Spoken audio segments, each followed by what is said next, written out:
Good afternoon.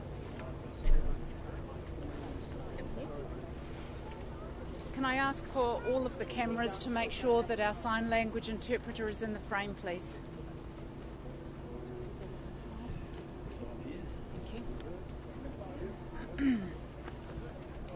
Okay, everyone ready? Thank you. Good afternoon, everyone. My name is Sarah Stuart Black. I'm the Director of the Ministry of Civil Defence and Emergency Management. The purpose of today's stand-up is to provide you with a further operational update of the all-of-government response to Friday's tragic events here in Christchurch. I do want to reiterate that I will not be addressing any of the operational matters relating to the police or the ongoing investigation, as this is best addressed by them directly. Police remain the lead agency. The Ministry of Civil Defence and Emergency Management is coordinating the other government agencies involved in the response effort. Today, I'm joined by representatives from the following government agencies: Terry Brown from the New Zealand Customs Service, Peter Elms from Immigration New Zealand, David Meets from the Canterbury DHB, District Health Board, John Henderson from the Ministry of Social Development, Katrina Casey from the Ministry of Education, and Phil Riley from ACC. I've spent the morning visiting various locations around Christchurch to understand more about the response. It was important for me to come down and connect with people on the ground to see how everyone is doing and check on the pressure points and where government can work with the community to provide the right assistance. I was fortunate to have the opportunity to visit the Family Assistance Centre in Hagley Park, where the community have come together to support each other. They now have a place of their own where they can be together to grieve, to share meals and information. I've also met with the Canterbury District Health Board. This is a difficult time for everyone, and it's important that we understand where more resources might be needed or greater connections in terms of coordination. I've also met with some of the representatives from the Muslim community to better understand what the needs are as time is moving on. The needs of the families is changing and we want to be responsive to that. This afternoon I'm meeting with the Mayor and Council executives to see in particular where central and local government can come together to deliver the best service for the community. We want to ensure that our response is coordinated and that we work closely with the community to meet their needs. I would personally like to thank the City Council for their massive effort that they have put in during the last few days to support the community and for the ongoing work that will need to happen in the coming months. The victims and their families continue to receive support from the wider community, and it has been humbling to have seen this in person. What we now need to do is balance this with the privacy of the victims, their families, their loved ones. As families do have their loved ones returned to them, they deserve our respect and privacy to mourn, and we need to give them the space to be able to do that. And that includes everyone, as well as the community, as well as the media. We hope that you can all understand and respect this.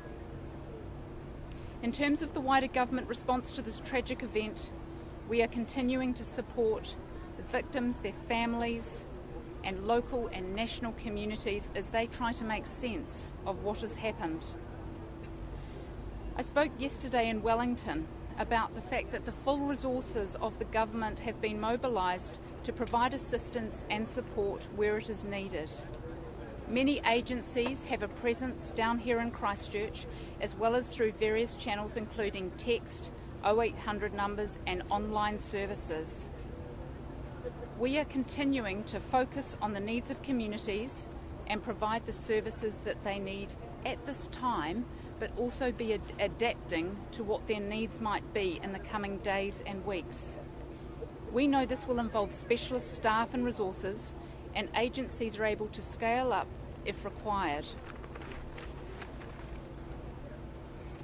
I do want to reiterate that the footage related to the attack has been classed as objectionable under New Zealand law.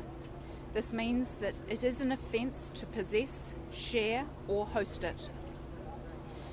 Before I hand over to each of my colleagues in turn, I'd like to pay special tribute to the staff here on the ground and the many volunteers who are putting substantial time and work into providing the support that's needed.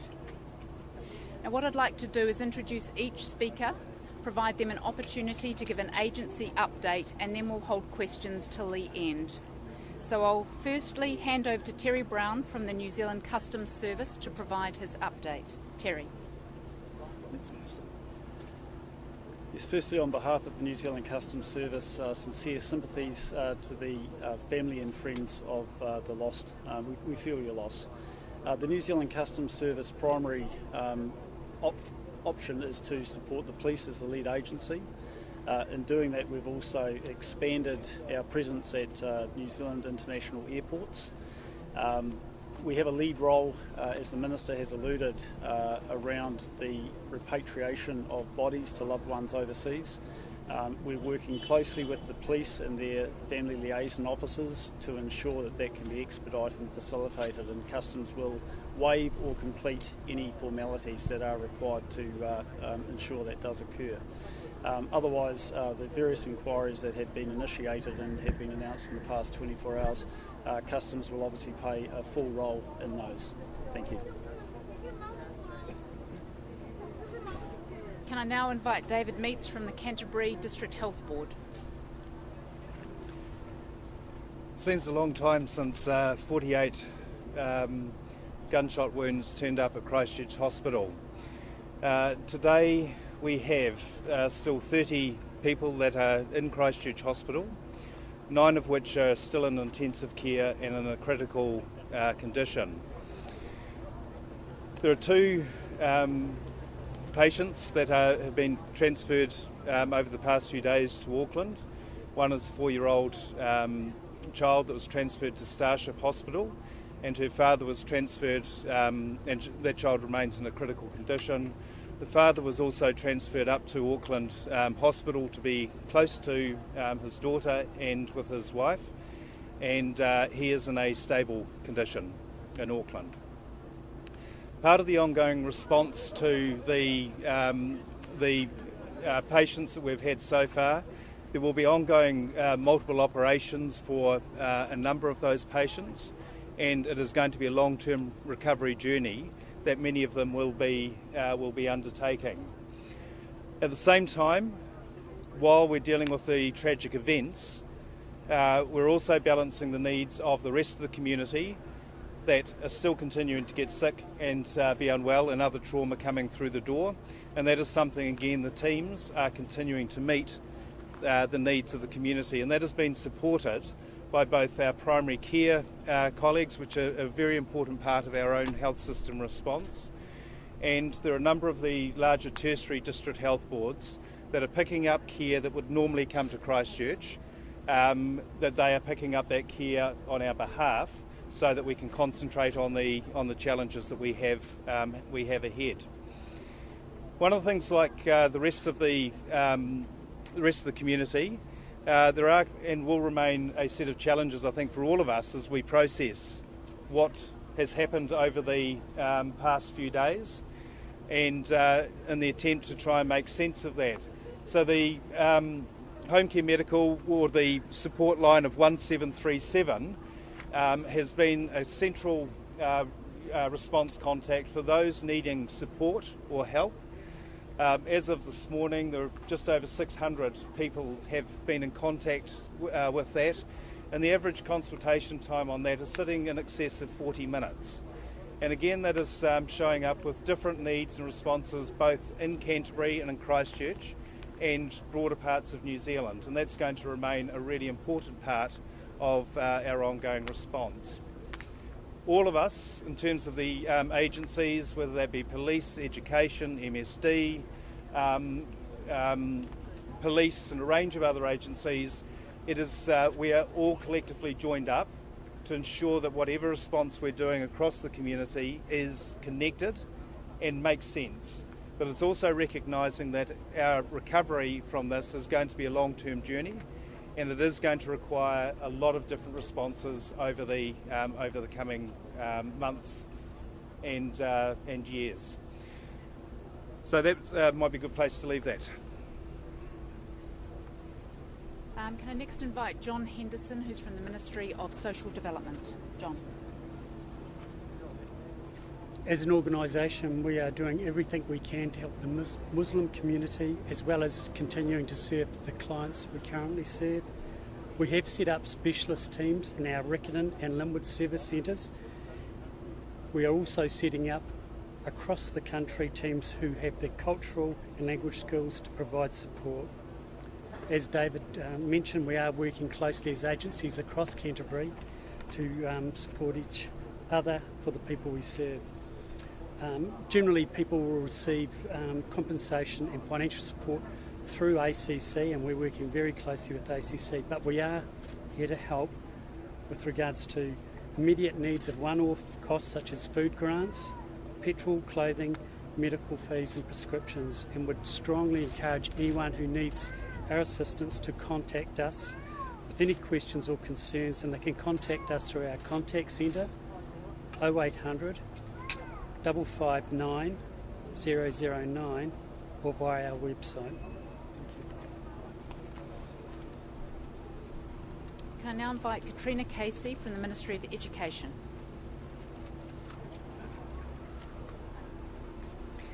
I would like to first start by acknowledging the work that our principals, teachers, early childhood leaders and staff in all schools, kura and early childhood centres do.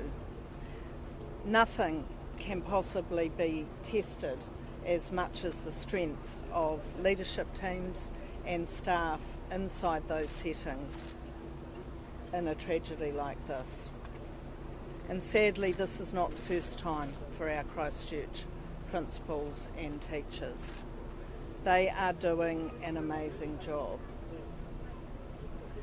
So far, we have had direct contact seeking support from 68 schools and 19 early childhood centres.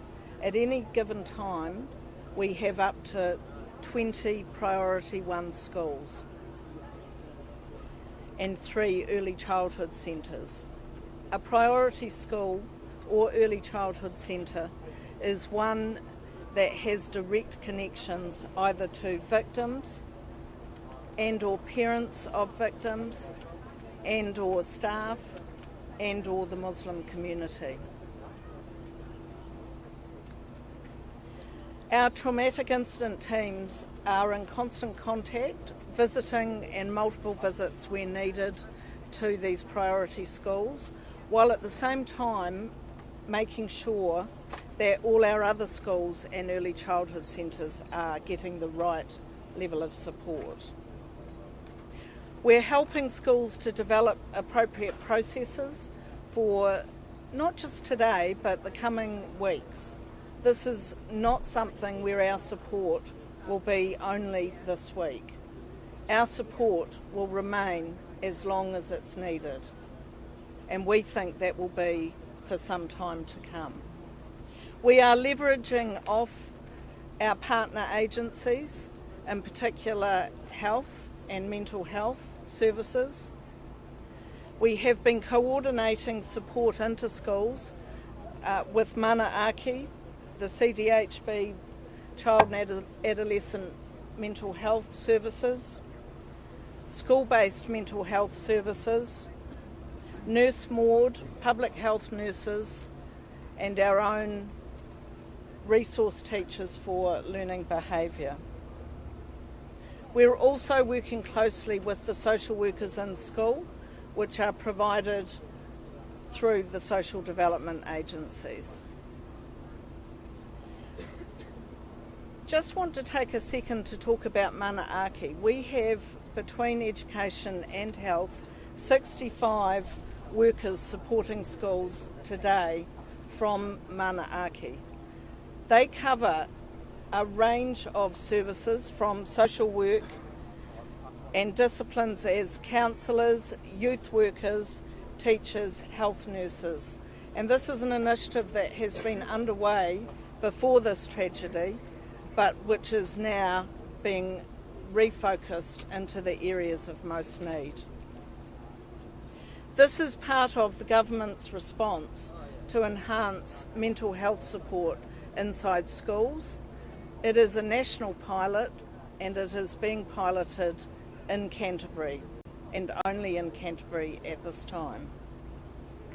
We continue to work very closely with New Zealand Police and we're sharing resources with all agencies as we need to. We will bring as much resource as we need into Christchurch from other parts of the country. But we are also focusing on other parts of the country. And I would like to thank principals, teachers and early childhood leaders from around the country who have made sure that the students that they have who are affected by this tragedy are well cared for. We are providing direct support to 5 schools in Auckland, over and above our normal level of support, 4 in Waikato. Our Wellington traumatic incident teams are following up with 45 schools, and we have a particularly strong focus with 21 schools in Dunedin. The Dunedin Muslim community has very, very strong ties to the Christchurch Muslim community. So we have a significant response in that city. We will continue to be here and everywhere else around the country where we're needed, and we anticipate that need will go on for some time. Thank you. So we're now open for questions. Sarah, given the threat level is still at high, what kind of planning has gone into, from the civil defence point of view, facilities for people if there was to be another incident? I think your question's probably well positioned also to ask of police, but if I say that we are working in partnership with police about all the arrangements that are needed across central government agencies as well. Thank you. Can I ask how many bodies have been repatriated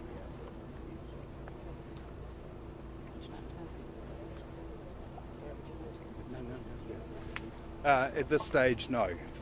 That's still working through that process today and over the next couple of days. Do you have an estimate of how many bodies might be, how many are being sought? Yes, we do have an idea of how many have indicated that, but we'll not give that figure just at the moment because we're still working that through, or the appropriate agencies are working that through with families.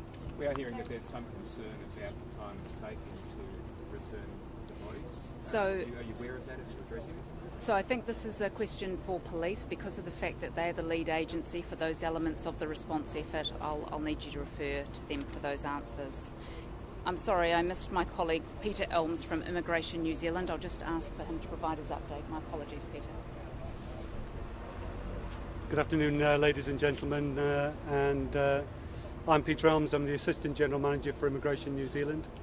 On behalf of Immigration New Zealand, we'd like to acknowledge the Christchurch community. We'd like to acknowledge the Muslim community. And it's been quite humbling to witness firsthand some of the tremendous work that's gone on very, very soon after the tragedy to bring order to the chaos. Immigration's role, not surprisingly at the moment, is focused on supporting the Muslim community and supporting the victims of this terrible attack.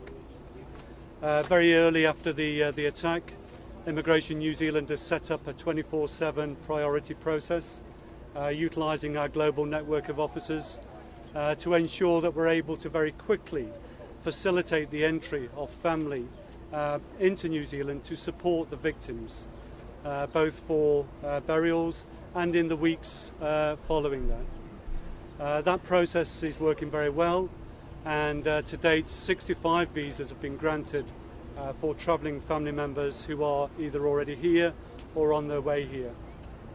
Those visas are processed within 24 hours.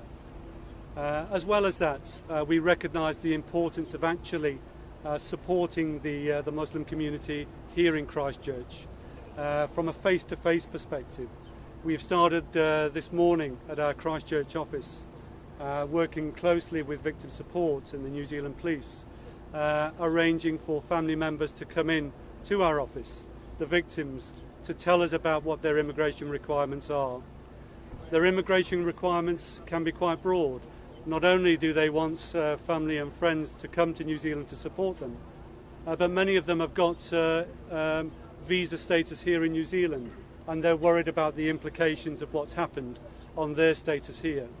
So it's very important for Immigration New Zealand to be able to satisfy and allay the concerns and fears of the Muslim community, that we are very, very aware of the need to allay those concerns and to make sure that their status and conditions in New Zealand are secure. And we're working very cooperatively with agencies to make sure that happens. Today, we also attended the community centre by Hadley Park, and I was overawed by the scale of operation there. As of this afternoon, Immigration will have a presence at that community centre so that people can come to see us firsthand and have conversations with us and ask us the questions that they want to ask us in complete confidence, so that we can give them the right advice and that we can get their immigration questions answered as quickly as possible. As well as that, Immigration's got an important role in supporting settlement services, and our staff are already in Christchurch working with settlement service providers, seeing what else we can do to help them to provide the necessary support services to the people affected by this terrible tragedy. We'll continue to do that work, and we'll continue to have a visible presence here in Christchurch. Thank you very much. Has the Minister been in touch in terms of expediting the residency applications for the resolve this tragedy? So I think the government have made it quite clear that they're adopting a very humanitarian approach to this tragedy. So it's too early to talk about what a future policy might look like, but clearly already there are discussions between governments and between officials about what the options might be for securing the long-term future of people affected by this terrible tragedy. Have you heard of anyone looking to withdraw their applications on residency as a result of being a victim of this disaster? No, I'm not. Just a question for David Mates. Mr. Mates, do you have any confidence that any of the 9 critically injured patients will be transferred out of intensive care unit anytime soon? Too early to comment on that. We had 12 in ICU 2 days ago, so that we've had 3 that have improved to the extent they've been able to be moved out of intensive care into other special care areas. But certainly we have some very complex patients that we're still continuing to manage.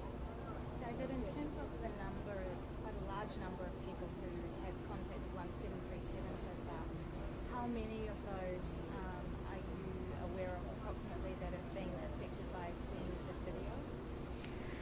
I can't give you the breakdown of that, but certainly there are a number that have, that certainly in terms of seeing the video, I think also some of the first responders, but generally speaking, again, people trying to make sense of kind of a senseless terrorist act.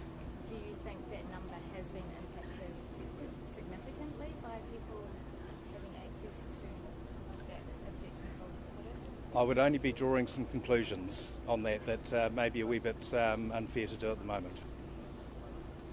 A question for the Ministry of Social Development.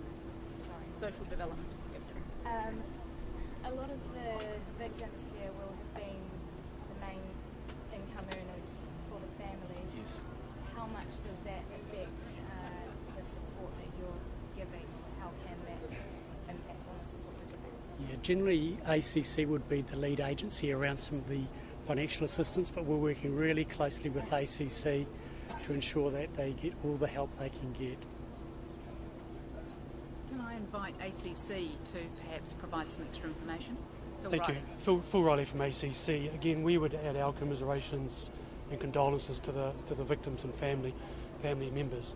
ACC has a team based in Christchurch dedicated to providing support to the victims of this tragic event. You can rest assured that they will work tirelessly with an ACC and amongst other agencies to support any needs that are required. We've also been at the hub over the weekend, and we're working very closely with other agencies to provide that support in a seamless fashion. There's a range of information that we have sent out, and we're working closely with police liaison advisors directly to family members. ACC's scheme provides a set of entitlements. The only test in this case is if the incident occurred in New Zealand, and of course it has. So people are covered, both the dependents of those who have been deceased and those who have been injured as well. So to the question in terms of if anyone was the sole income earner, if they were injured, they will get ongoing entitlements and support. If they were family members of someone who has been deceased, likewise they and their children with certain parameters will also get ongoing support. Oh, excuse me, if they're not in New Zealand, like the family are away overseas, and they still be supported? If the family members are living in New Zealand, they'll be supported. What if they're not? If they're not living in New Zealand, no. Yep.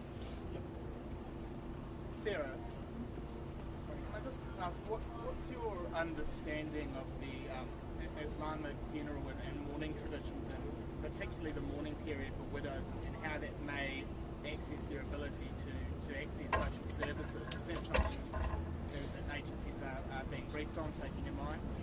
We're being very conscious of the need to make sure that we work sensitively with the different requirements of each of these families. It's very much about making sure that we tailor this for each individual family's situation.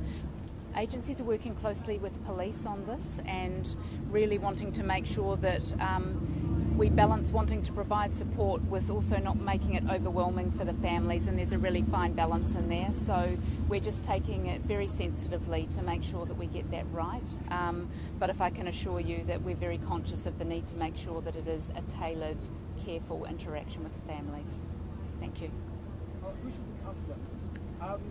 Was Taran ever a red flag with the countries that he travelled to? He travelled to a lot of different countries around the world. Was he ever made a red flag or anything? I'll refer that to police, but thank you for asking. No other questions? Can I just acknowledge then the media and thank you. You're part of this response as much as we are. We rely on you being a conduit to providing public information and public safety information. And I'd like to acknowledge that that is a critical role in this too, and we rely on you. So thank you for your support through these last few days and what is going to be in the days and weeks ahead. So thank you. Thanks very much.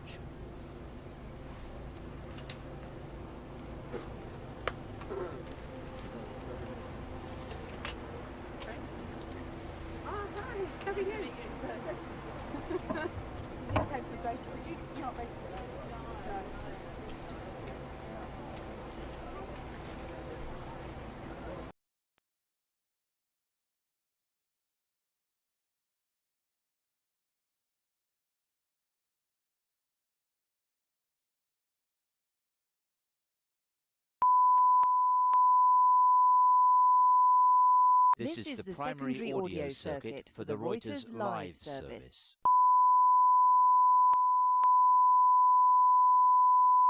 This is the primary audio circuit for the Reuters live service.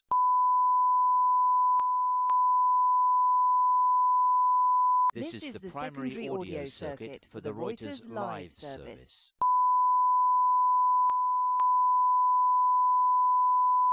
This is the primary audio circuit for the Reuters live service.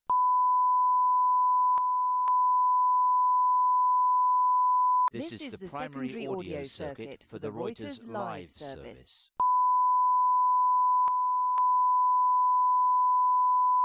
This is the primary audio circuit for the Reuters live service.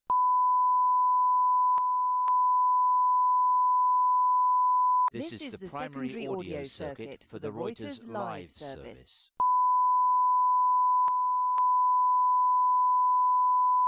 This is the primary audio circuit for the Reuters live service.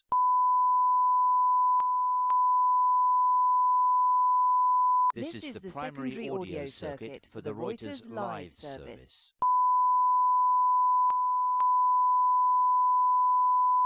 This is the